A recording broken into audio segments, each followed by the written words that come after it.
Hello, I'm Mary Smith, President of the American Bar Association, with another episode of the ABA Presidential Speaker Series.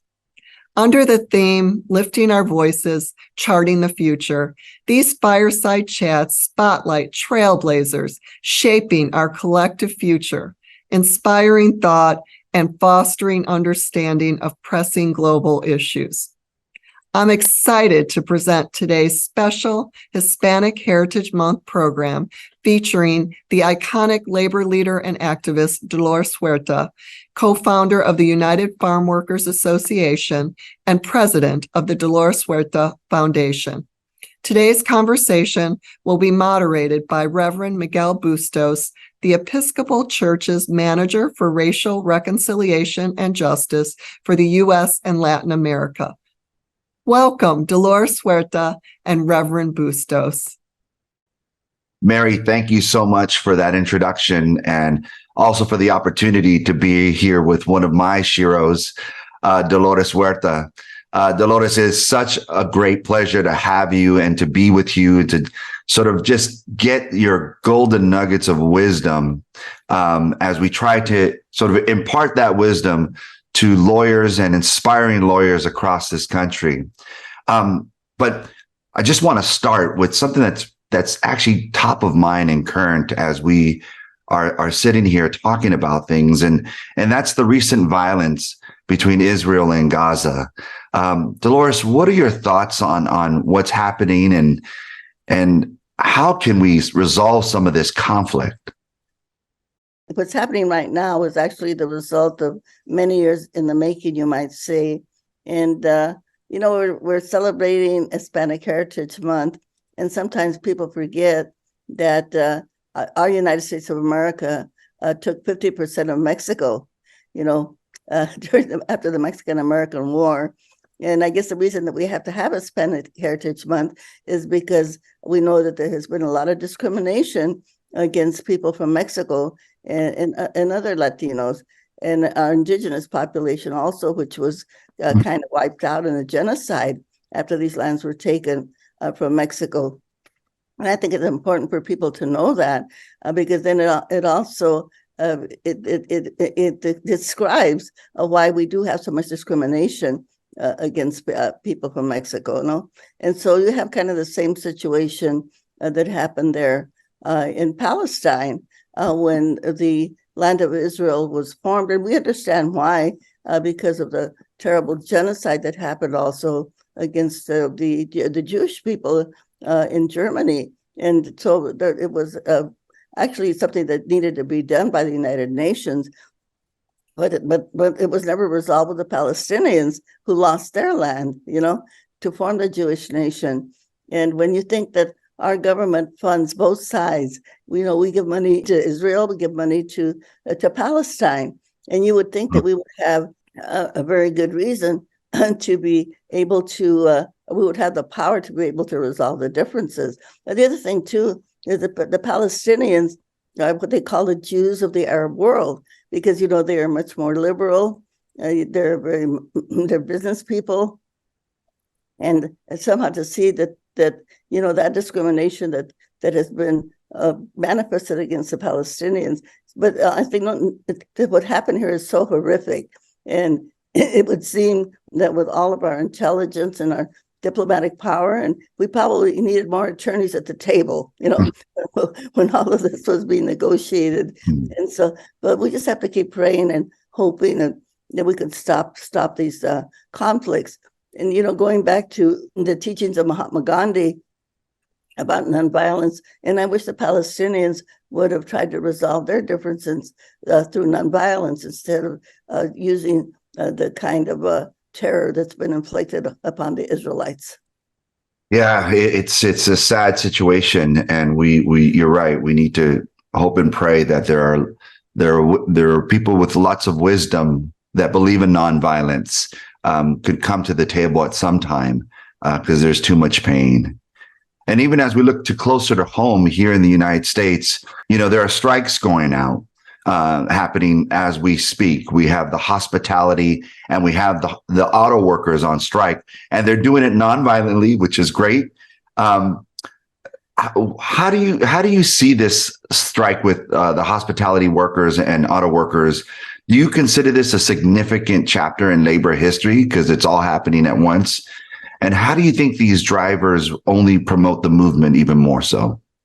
One of the things that's happening is that the anti-union movement in our country by the corporate world has made it very difficult for workers. And we talk about a minimum wage of $15 an hour or even $20 an hour. But if our minimum wage would have kept up with the cost of living, our minimum wage should be over $30 an hour and maybe closer to $40 an hour for people to be able to sustain their families. So I think this is the heart of what's happening right now, is that people are not earning enough money.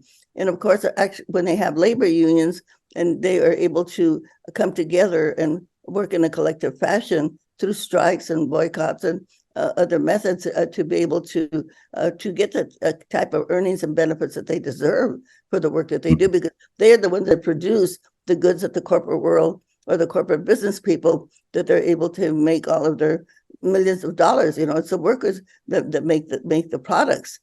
And as consumers, we also have a responsibility to also take part and boycott some of those products to let the companies know that, hey, you need to take care of your workers.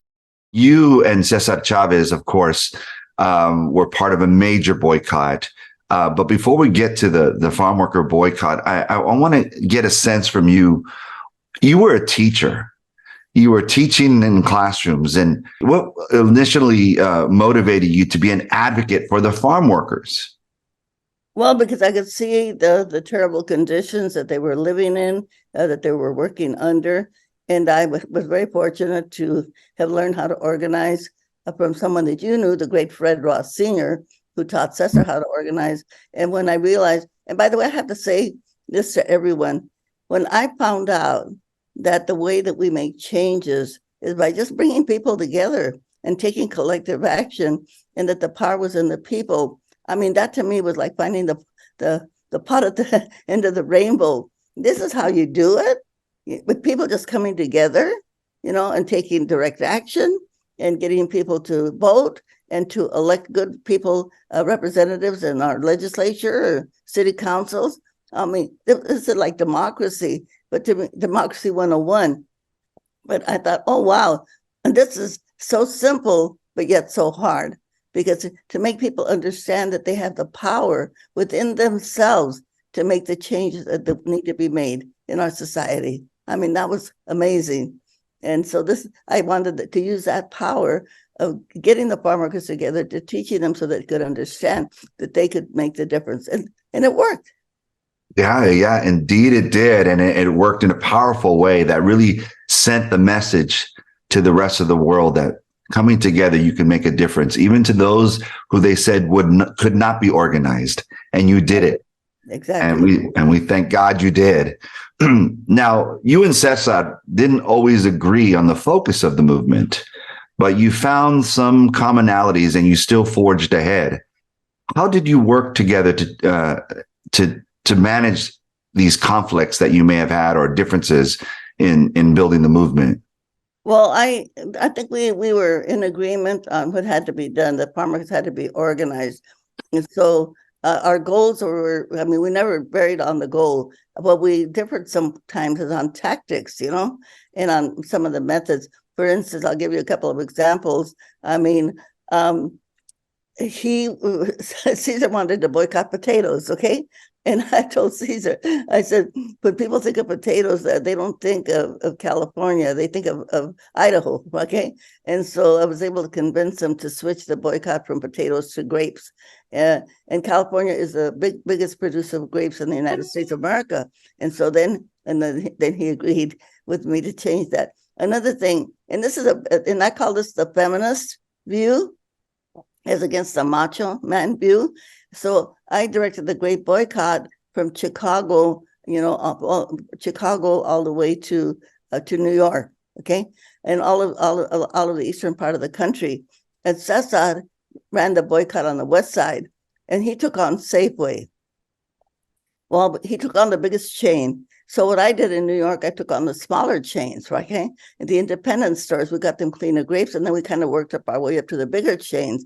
And so we were able to clean all the grapes out of the East Coast, and they were still boycotting Safeway. They took on the biggest chain, you know what I mean?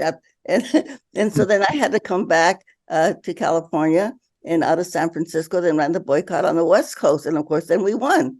Right. Using the same tactics that I used in New York City. So our differences were sometimes in tactics and methods. And that's why I call it the feminist view. Well, you were strategic. You knew the best way to sort of capture the giant. You said at one time that during the strike of the 1970s, that men would only accept women in positions of power to a certain point. But when it got down to the wire, women had to fight harder to get their point across. How much do you think that's changed over the last decades? Well, I think it's always been that women do the work and men make the decisions, okay? Women do the work and men make the decisions. And it was somewhat like that. Of course, I was the vice president of the union, and because I was one of the original successors and I founded the union. And so the farm workers were very responsive to my leadership. But then it was hard to get other women to step into the role of leadership. They were like me. Oh, I'll give you another good example, okay? For all of the women that are out there listening. So when we started we had our first constitutional convention, and Caesar was running the convention from the dais. And then he stepped down and he said, you've got to get somebody to nominate you for the vice presidency. And me, like a good supporter, said, oh, Caesar, I don't have to serve on the board. I'm just here to do the work. And he said, you're crazy. Get somebody to nominate you right now. And I did. But I think that's a mentality that we as women have, that we have to serve, that we have to support, and that we don't see ourselves as leaders. Well, that was back in the day. I think times have changed since then, as you know. So now we have these great leaders, you know, your friend Nancy Pelosi, we have our vice president, we have all of these great women. And even for the attorneys in the room, we know that our Supreme Court judge that we have right now, our justice is a Latina from Brawley, from a farm worker family. And so we know that women can serve as leaders, but in my day, when we were back in the 60s and the 70s, we didn't see ourselves as leaders. And I do have to say that right now we are celebrating the 50th anniversary of Ms. Magazine. This magazine now that was started by Gloria Steinem and is now owned by the Feminist Majority Foundation. And that we are celebrating our 50 years, and we're fighting for the Equal Rights Amendment for women, which we still do not have. Wow. So we should all become subscribers, right? Absolutely. Speaking of Ms. Magazine and Gloria Steinem, you often refer to yourself as a born-again feminist. Mm-hmm. You sort of share with us on how did that shape your efforts, and how does that elevate other women's voices? Well, as you know, as many Latinas, we are raised Catholic or evangelical or some other religion, and we were always taught that abortion is a sin. And so I had a hard time coming to grips with that abortion is not a sin. And I think one of the saints of the Catholic Church, St. Thomas Aquinas, said that a fetus is not a child until it's born. And so I had to kind of it goes through that transition to be a true feminist and to understand that every woman has the right to decide for herself how many children she wants to have, and that abortion is not a sin. And we know that is very much in the news right now, as we know. And and I'd like to share also, and I said we have so many Latinos also on our Zoom today, that I share the words of Benito Juárez, the great president of Mexico. And he said, el respeto al derecho ajeno es la paz. Respecting other people's rights is peace. And so that means how many children a woman wants to have. As you know, I have 11 children. And my daughters and my sons, they have no children or some children. And that applies also to gay marriage. If you fall in love with, live with, or marry somebody of your own sex, that is your human right. And we can share this with audiences out there, everybody, and families. I think it'll really stop some of the hatred that we have against women who fight for the reproductive rights, and also against our LGBTQ community, which we know there are the haters out there right now. They're using these two issues to try again to divide us and to undermine our democracy. You know, I'm glad you say that, because you have always been someone who has been intersectional in your approach to labor rights and social justice. And, you know, people are now starting to get like, oh, maybe we really should be looking at intersectionality. How would you explain to our audiences why it's so important for these movements, especially during these times we find ourselves in? Well, we know that, and I do call them the haters, that they try to use these issues to divide us, and I mean, to get our Latino community, which is growing so big here in the country right now, and to try to keep people from voting for progressives. And we know, again, at the bottom, or you might say the foundation of our democracy is that we do want people to vote for a good representation, like Nancy Pelosi and Kamala Harris, people like that will protect us and that will pass laws that will help our community. But these haters, they wanted to keep us divided and get people to vote for them on these issues, cultural issues, which is really harming everybody. We are supposed to be the land of the free, right? And we should be looking out after each other. And I totally agree. You know, we do have a question from the Honorable Peter Reyes, who's judge on the Minnesota Court of Appeals and is also the chair of the ABA's Judicial Ethics and Professionalism Committee. Peter? Ms. Huerta, you have had many accomplishments throughout your illustrious career. What is your proudest moment or accomplishment? Well, it's kind of hard to measure. I'm going to mention two of them. One of them is that farm workers that worked in the United Farm Workers, the fact that we were able to get the right to organize for farm workers in California, get unemployment insurance, et cetera, and form the union. Of course, that was what I consider the biggest.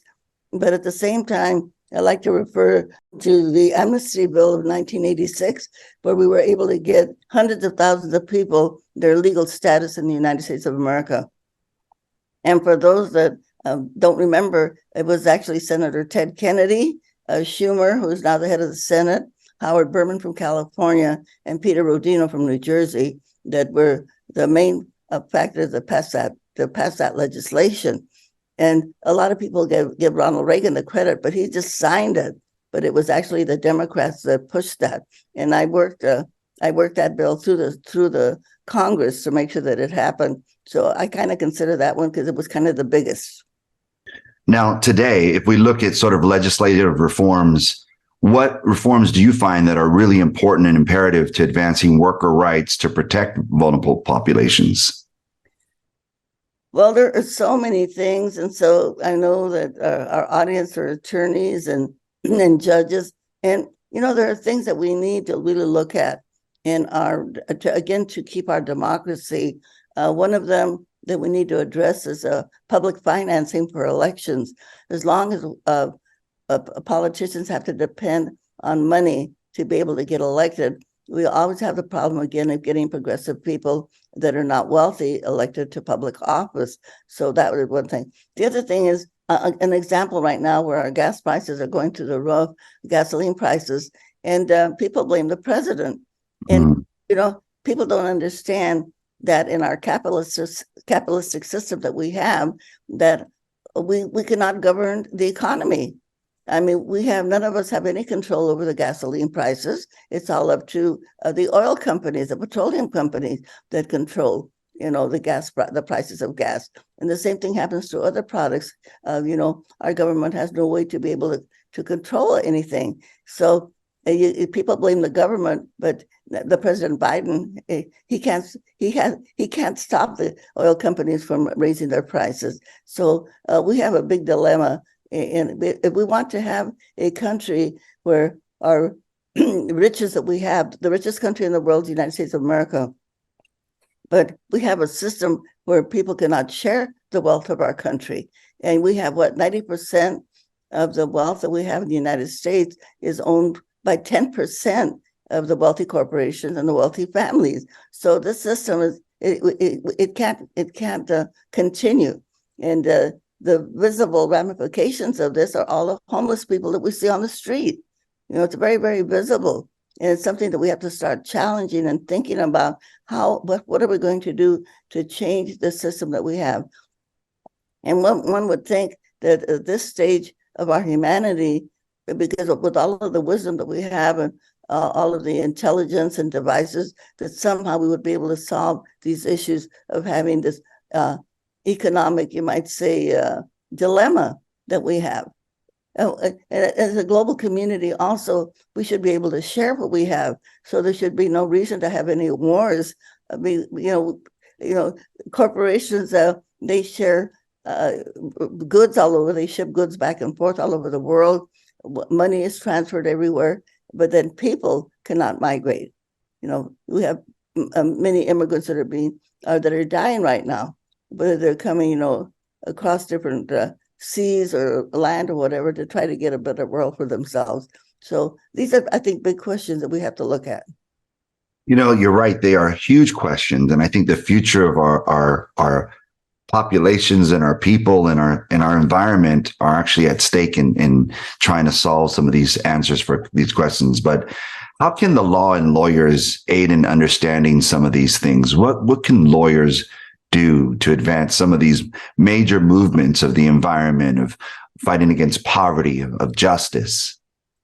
Well, I know that attorneys, like teachers, are very wrapped up in what they do. It takes a lot of work to be an attorney. I have 2 attorneys in my family. My son, Emilio, whom you know, Miguel, is an attorney, he's a public interest attorney, and his daughter, Alicia Huerta, is also an attorney.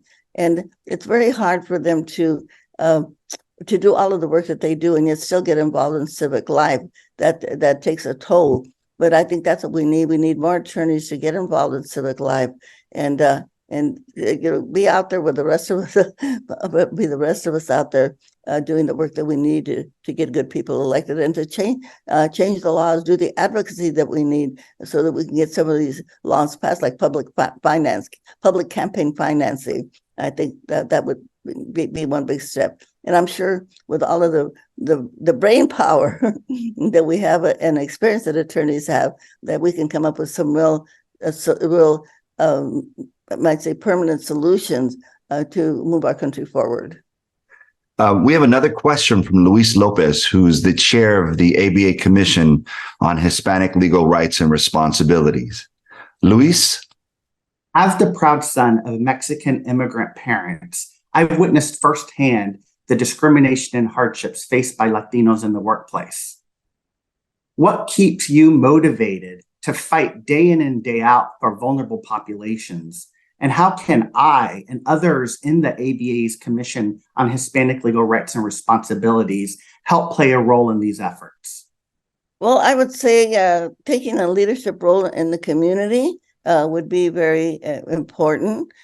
People look up to attorneys, they look up to teachers, but I know, as I said before, I know sometimes people are so bogged down with the work that they have to do that they really don't have a lot of time to be able to go to school board meetings or city councils or board of supervisors, and to be able to have your voices also heard. And to come into the community. And, the most important resource that all of us have is our time. And if attorneys can give some of their time, and I know a lot of attorneys do their pro bono work. We know we have a lot of public interest attorneys that are doing great things in terms of challenging some of the policies that we have right now in our country and in our state.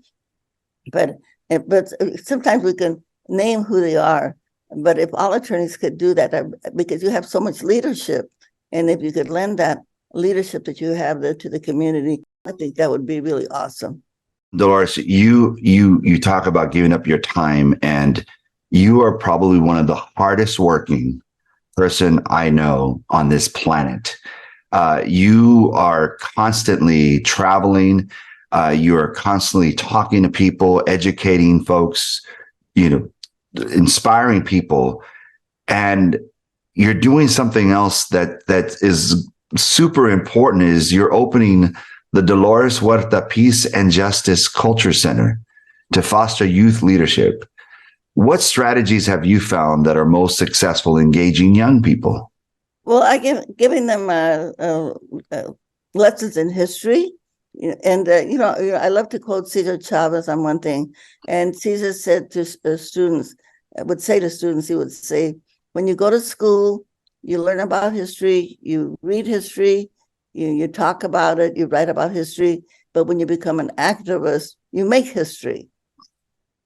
And so the previous question was asking what keeps me going. That's why I want everybody to become an activist. And this is why I do spend my time talking to different groups and people to making them understand that they have the power. And if all of us can become activists, if all of us can hit the streets, if all of us can make sure that we get people to vote, then we know that this is the way that we make the policy changes that we need in our country. So no matter how much money the other side has, the haters out there that are attacking LGBTQ people and promoting racism and sexism in our country, attacking women again because they want the reproductive rights, then we can overwhelm them.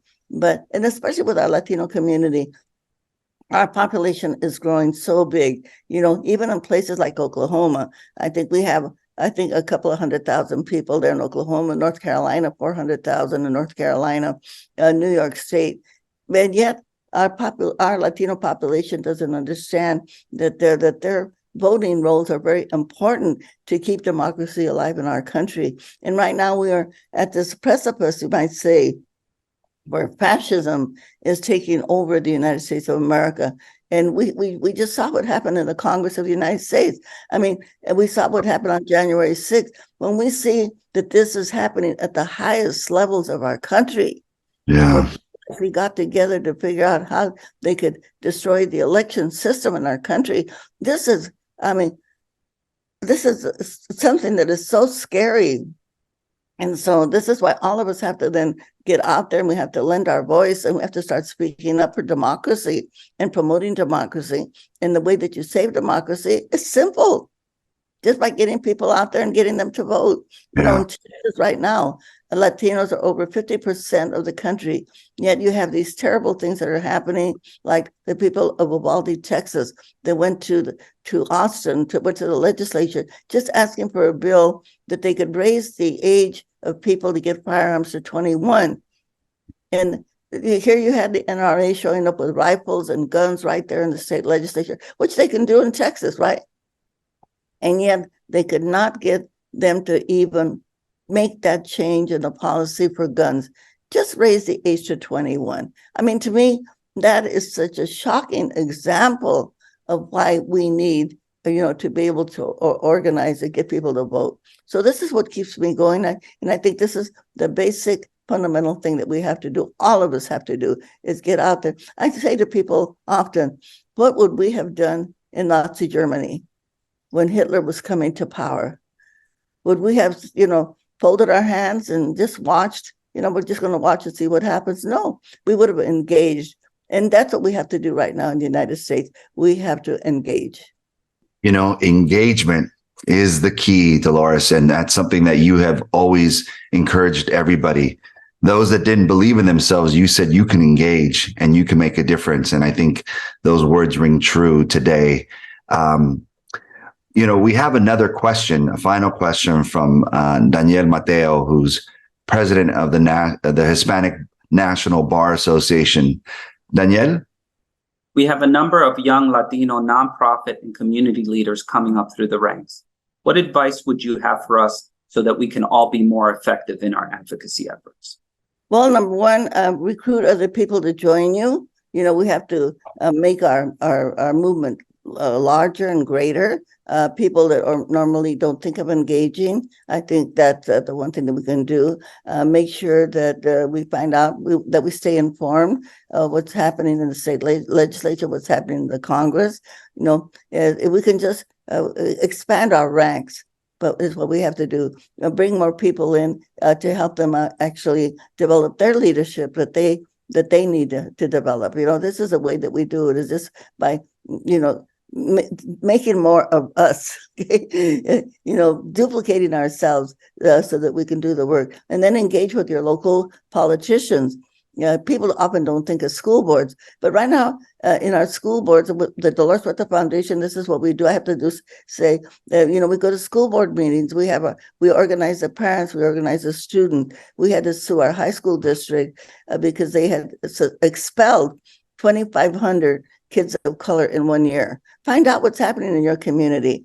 We were able to sue them, and from 2,500 students of color that were expelled in 1 year, we got it down to less than 21 a year. Okay, this is what we need to do. Find out what's happening in your community and engage in the community, because that's the only way. Democracy has to work from the ground up. From the ground up. We're up there in the legislature, and sometimes it's very disappointing because we have some of our Latinos that are elected to office, and instead of voting for the people, they end up again voting for the corporations. And to me, it's always sad when you think that people that come from our community, that then you have to pressure them and lobby them to vote the right way. We have to stay true to our roots.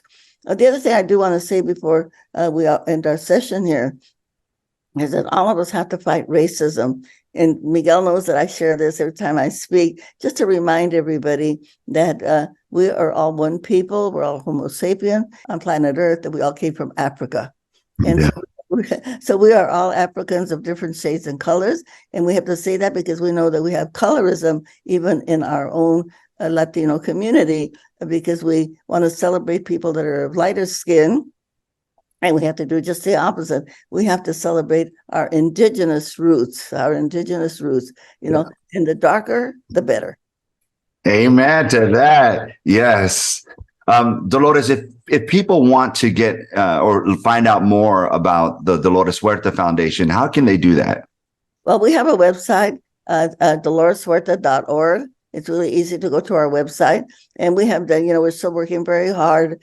We vaccinated over 12,000 people here in the Central Valley. We were very active in redistricting. And this is another area where we need attorneys to engage in making sure that our people have representation. So the census, the redistricting are very, very important. And our maps were so good that they were accepted in total by the Independent Commission here in California. We have a genius, Jesus Garcia, who is our demographer and is able to do all the work. And of course, he relies on the census data to be able to do the redistricting. So we're fighting the redistricting on the school board level, in city councils. We were able to get the first Indian Punjab descendant elected here to the city council in Bakersfield, California. Wow. So we're very proud of that. So, we have democracy means that we have to make room for everybody to participate. That is so true. That is so true. And no one else exemplifies that than you, Dolores. And so we encourage everyone who wants to know more to go to DoloresHuerta.org and get involved. And it's an incredible organization run by an incredible leader and shero of all of ours. Dolores, thank you so much for this time with us here at the American Bar Association. We want to thank Mary Smith, a dear friend and a great leader, for helping this make this happen on this Hispanic Heritage Month. Well, I want to thank you very much for inviting me. And I just want to repeat this praise to all of you that we have the power, okay? If we were all together, I would ask everybody to stand up, and I would ask you two questions, and I know you know the answers. The first one is, who's got the power? And we've got the power, right? What kind of power? People power, right? Yes. Please remember that. I mean, attorneys, you are also, I know that you study so hard to pass the bar and to be able to do the representation that you do. So many people depend on you. I want to thank you all for the work that you do. I know how hard it is. And so for me to ask you to do more, you might say, that's not a very nice thing to do. It may not be a very nice thing to do, but it's something that we all have to do. We all have to come together to save our democracy. And we want the attorneys to be out there on the front line, because this is what they study. They study about law, and they are the ones that are the experts, you might say. So, muchas gracias. Thank you very much for having me. And sí se puede. Thank you, Dolores Huerta and Reverend Bustos, for this enlightening conversation. Stay tuned for our next ABA Presidential Speaker Series episode with Academy Award-winning director Martin Scorsese and Chief Jeffrey Standing Bear, Principal Chief of the Osage Nation. American Bar Foundation President Jimmy Goodman and I will be talking with Mr. Scorsese about his new film, Killers of the Flower Moon. And consider joining the ABA at ambar.org/membership. Thanks for joining us.